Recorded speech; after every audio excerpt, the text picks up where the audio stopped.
तुम्ही आज एखादा एनए प्लॉट विकत घेतला, तुमच्याकडे पैसे होते, चांगल्या रेटला तुम्हाला एखादा एनए प्लॉट मिळाला. कारण एनए प्लॉट पण पटापट संपून जातात कधी कधी, कधी कधी संपत पण नाही.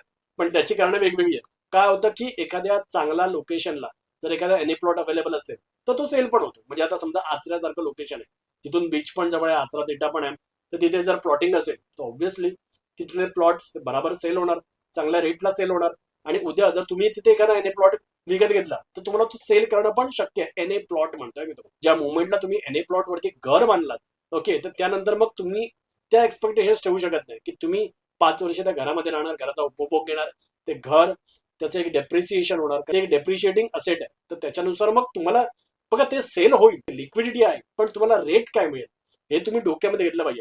तुम्ही नुसता एनए प्लॉट घेऊन ठेवलात एक 3 गुंठ्याचा, आणि नंतर समजा तुम्ही चांगल्या लोकेशनला तो विकत घेतलाय, तुम्ही त्याचा नीट अभ्यास केला, आणि नंतर तो एनए प्लॉट घेऊन ठेवलात, आणि तुम्हाला त्याच्यावरती तुमचा पर्पज काय एनए प्लॉटचा, ती इन्व्हेस्टमेंट आहे का, तर तिथे टाउनशिप अप्रूव्ड आहे, तो कलेक्टर अप्रूव्ड आहे, टाउन प्लॅनिंग अप्रूव्ड आहे, म्हणजे तिथे घर बांधण्यासाठी तो घेऊन ठेवलाय ना.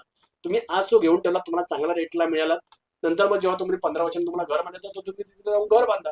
तुमचा 15 वर्षानंतर विचार बदलला तर बघा, जसं तुम्हाला म्हटलं की म्युच्युअल फंडमध्ये पण इन्व्हेस्टमेंट केली, तुम्ही आज इन्व्हेस्टमेंट करा, 10 वर्षानंतर जर तुम्हाला त्यावेळी मार्केट डाऊन असेल तर तुम्हाला चांगले रेट नाही मिळणार, तुम्हाला वेट करावा लागेल जेव्हा मार्केट अप जाईल, आणि त्याच वेळी तुम्हाला त्याचे चांगले रिटर्न्स मिळतील. संपूर्ण व्हिडिओ पाहण्यासाठी प्रगत लोके टॉक्सच्या YouTube चॅनेलला व्हिजिट करा.